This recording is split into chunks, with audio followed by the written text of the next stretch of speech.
ত্রয়োদশ জাতীয় সংসদ নির্বাচনের ফলাফল যেভাবে ঘোষিত হয়েছে, এতে করে বিএনপির ক্ষমতায় আরোহণ এবং তারেক রহমান সাহেবের প্রধানমন্ত্রী হওয়া এটি অনিবার্য। যদি কোনো বজ্রপাত না হয়, সরাসরি আল্লাহর কোনো গজব নাজিল না হয়, তাহলে তারেক রহমান সাহেবের প্রধানমন্ত্রী হতে আর কোনো অসুবিধা নেই। আমরা ধরে নিলাম যে তিনি প্রধানমন্ত্রী হচ্ছেন। সেক্ষেত্রে এই মুহূর্তে তার জন্য কী কী চ্যালেঞ্জ হতে পারে, বা প্রধানমন্ত্রী পদে বসার পর তার সামনে প্রথম ৭ দিনে কোন ৭টি জিনিস সবচেয়ে গুরুত্বপূর্ণ বিষয় হিসেবে বিবেচিত হবে। এই বিষয়গুলো আমি যতটুকু জানি, যতটুকু বুঝি, ততটুকু আলোচনা করার চেষ্টা করব। একই সঙ্গে যে জিনিসগুলো দেখা যাচ্ছে না, বোঝা যাচ্ছে না, কিন্তু অলানে ছাড়েন তার সামনে এসে উপস্থিত হতে পারে, সেই বিষয়গুলো বালা বলেন, মুসিবত বলেন, আকস্মিক দুর্ঘটনা বলেন, সেই ঘটনাগুলো তাকে স্মরণে রাখতে হবে। তার দুটো পার্ট, একটা হলো দৃশ্যমান রাষ্ট্রীয় সমস্যা, একই সঙ্গে দৃশ্যমান তার দলের সমস্যা। আর যেগুলো দৃশ্যমান নয় কিন্তু চেয়ারে বসার পরে হঠাৎ করে উপস্থিত হতে পারে, সেই সমস্যাগুলো নিয়ে খুব সংক্ষিপ্তভাবে কিছু কথা বলার চেষ্টা করব। আমার কাছে মনে হচ্ছে যে তারেক রহমান সাহেবকে যদি এই রাষ্ট্রের হাল ধরতে হয়, তাকে সবার আগে দেশের অর্থনৈতিক অবস্থা কোন পর্যায়ে আছে এটা বুঝতে হবে। আর এটা বোঝার জন্য প্রাইভেট যে ব্যাংকগুলো রয়েছে, আর বাংলাদেশ ব্যাংক, এটা গভর্নর নয়, ডেপুটি গভর্নর যারা আছেন, এক্সিকিউটিভ কর্মকর্তা আছেন, এরকম ব্যাংকিং সেক্টরের অন্তত 20 থেকে 25 জন দিকপাল যারা বর্তমান দায়িত্বে আছেন। আর তার সঙ্গে সঙ্গে এখন দায়িত্বে নেই, কিন্তু ফাইন্যান্সিয়াল এক্সপার্ট ব্যাংকের সঙ্গে ছিলেন, কিন্তু মোটামুটি রিটায়ার করেছেন বছর খানিকের মধ্যে। এইরকম 30 জন লোকের সাথে 1 থেকে 1.5 ঘন্টা পরপর 3-4 দিন বৈঠক করে তাকে জানতে হবে যে এই মুহূর্তে টোটাল বিদেশি ঋণ কত, বাংলাদেশের ঋণ কত আছে ব্যাংকগুলোর কাছে, সরকারি কর্মকর্তা কর্মচারীদের বেতন হয় কিভাবে, এই বিষয়গুলো তাকে জানতে হবে। আর গত 17 মাসে কত হাজার কোটি টাকার মুদ্রা ছাপানো হয়েছে, এবং আগামী 6 মাস রাষ্ট্র পরিচালনা করার জন্য তাকে আরও কত নতুন মুদ্রা ছাপাতে হবে, এই বিষয়গুলো তাকে নোট নিয়ে মুখস্থ করতে হবে, এবং he must have his own financial plan. Governor কী বলল, তার অর্থমন্ত্রী কী বলল, এগুলো শুনলে হবে না। একেবারে জাস্ট ইব্রাহিম তারোরে, বুরকিনা ফাসোর ইব্রাহিম তারোরের মতো তার নিজের সিদ্ধান্ত নিতে হবে যে সে কত হাজার কোটি টাকা মুদ্রা ছাপাবে বা ছাপাবে না, ঋণ ব্যাংক থেকে নেবে কি নেবে না, বিদেশ থেকে ঋণ নেবে কি নেবে না। এই গেল একটা অর্থনীতি। 2 নম্বর হলো যে গত 17 মাসে মুদ্রার মান কত পার্সেন্ট কমেছে। প্রাথমিক হিসেবে 46% কমেছে। ইনু সাহেব ক্ষমতা আসার সময় টাকার মান যদি 100 টাকা থাকতো, এখন সেটির মান হয়ে গেছে 54 টাকা, 46 টাকা নেই। এই যে 46 টাকা নেই, এর ফলে টোটাল আমানতে কি সমস্যা হয়েছে, জনগণের কাছে যে টাকা আছে সেটা কি সমস্যা হচ্ছে, স্বর্ণের বাজার কি অবস্থায় আছে, ডলারের বাজার কি অবস্থায় আছে, এবং এই বিষয়গুলো কিভাবে তিনি সমন্বয় করবেন।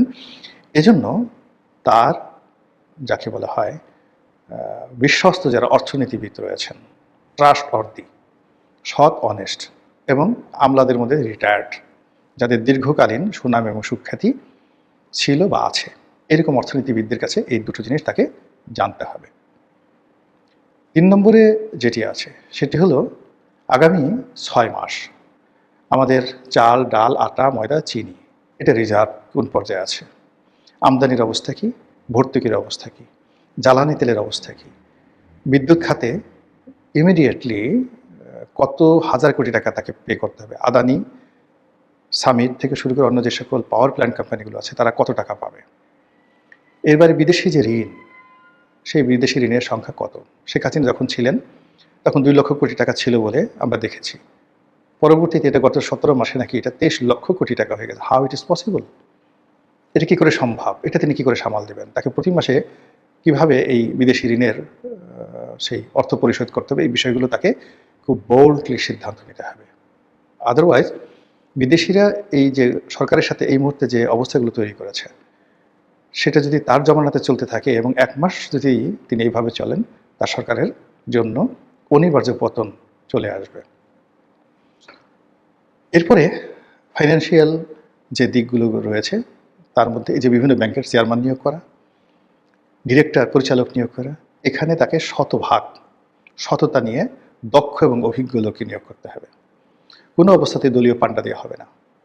যত বিশ্ববিদ্যালয়গুলো আছে তাদের ভাইস চ্যান্সেলরগুলোকে শিক্ষাক্ষেত্রে উইদিন 1 সপ্তাহের মধ্যে সবচেয়ে যোগ্যতম লোককে ভাইস চ্যান্সেলর নিয়োগ করতে হবে। এমনকি আওয়ামী লীগের লোক হোক, জামাতের লোক হোক, ডাজ নট ম্যাটার। শিক্ষাক্ষেত্রে সবচেয়ে যোগ্যতম লোককে ভাইস চ্যান্সেলর নিয়োগ করতে হবে, প্রিন্সিপাল নিয়োগ করতে হবে, প্রক্টর নিয়োগ করতে হবে এবং ওখানে মব 100% নিষিদ্ধ করতে হবে।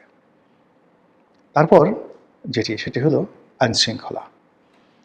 উইদিন 1 মাসের মধ্যে তাকে দৃশ্যমান আইনশৃঙ্খলার ব্যাপারে দৃশ্যমান ব্যবস্থা গ্রহণ করতে হবে এবং সেটা সেই আগের যে অপারেশন ক্লিন হার্টের মতো। গত 17 মাসে তিনি 8,000-এর মতো দলীয় নেতাকর্মীকে বহিষ্কার করেছেন।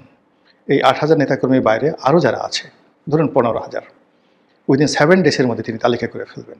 এই 15,000 লোকের মধ্যে দরকার হলে আলাদা জেলখানা বানিয়ে তিনি তার দলের এই অপরাধীদেরকে তিনি গ্রেপ্তার করাবেন। ডাজ নট ম্যাটার হুইজ হি, হোক তার আত্মীয় আপনজন। আর এই কাজটি যদি তিনি করতে পারেন, সারা বাংলাদেশ তাকে মাথায় করে রাখবে। আর এই কাজটি করতে যদি ন্যূনতম তিনি গাফিলতি করেন, অলসতা দেখান, তাহলে সর্বনাশ ঘটে যাবে।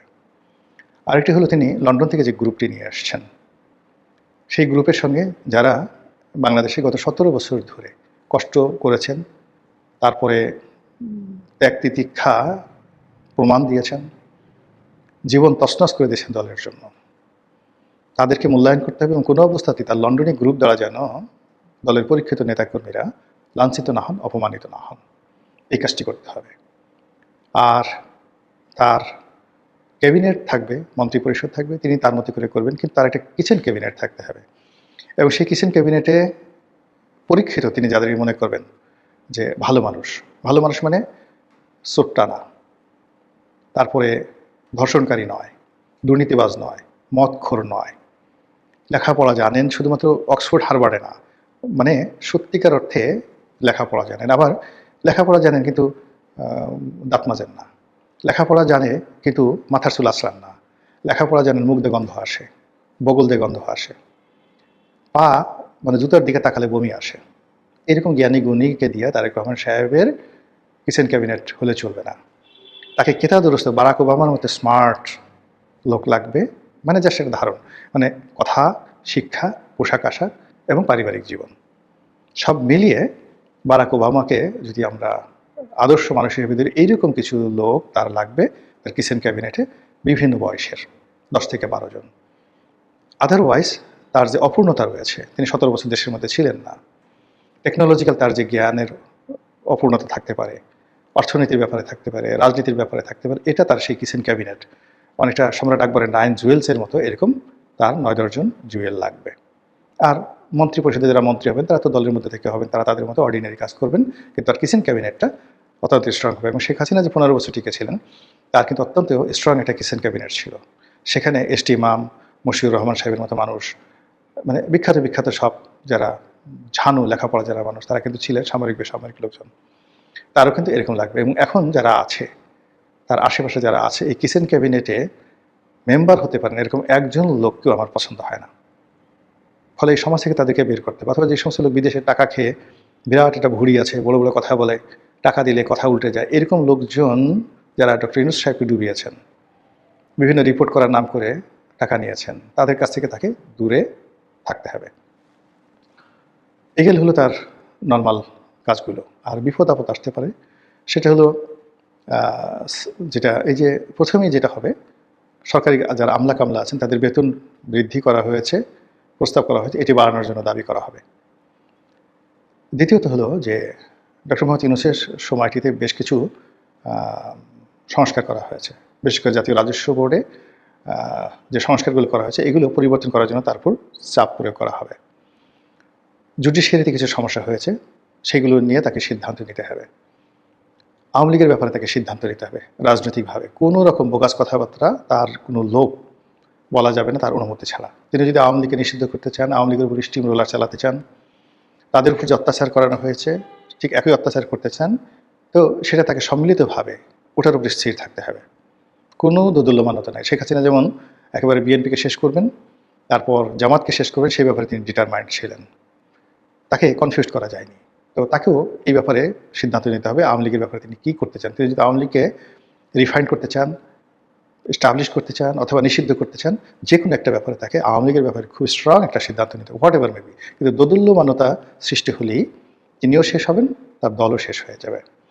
এর বাইরে ক্ষমতাসীন দল, তার দলের মধ্যে অন্তর্দ্বন্দ্ব, অন্তর্কলহ, যেটা 1991 সালে ছিল, সাত্তারের সরকারে ছিল, এমনকি শহীদ প্রেসিডেন্ট জিয়া রহমানের সরকার ছিল, মন্ত্রীদের মধ্যে 2-3টা গ্রুপ ছিল। এবং এই যে তার ক্যাবিনেটে যদি 2-3টে গ্রুপ হয়ে যায় এবং এরা যদি সকাল বিকাল সমালোচনা করে এবং তার কাজে বাধা সৃষ্টি করে, তার ফেল হতে সময় লাগবে না।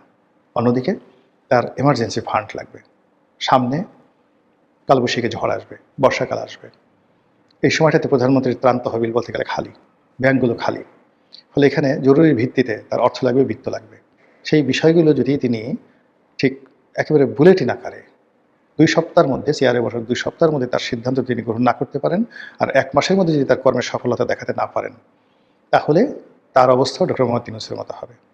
আশা দেখাবেন, তারপরে স্বপ্ন দেখাবেন, কিন্তু শেষমেশ জনগণ বিক্ষুব্ধ হয়ে যাবে এবং বলবে যে এই লাউ সেই কদু, আগেই ভালো ছিলাম। মানে তখন তাকে যেই লাউ সেই কদু মানে ডক্টর মোহাম্মদ ইউনূসের সঙ্গে তুলনা করা হবে, আর আগেই ভালো ছিলাম মানে আওয়ামী লীগের আমলে ভালো ছিলাম। তো কাজেই এই যে সুযোগ, অবারিত একটা সুযোগ আসছে, এই সুযোগটি তিনি কাজে লাগাবেন, ভালোভাবে কাজে লাগাবেন এবং সফল হবেন, দেশ প্রগতির দিকে আগাবে, এটাই প্রার্থনা।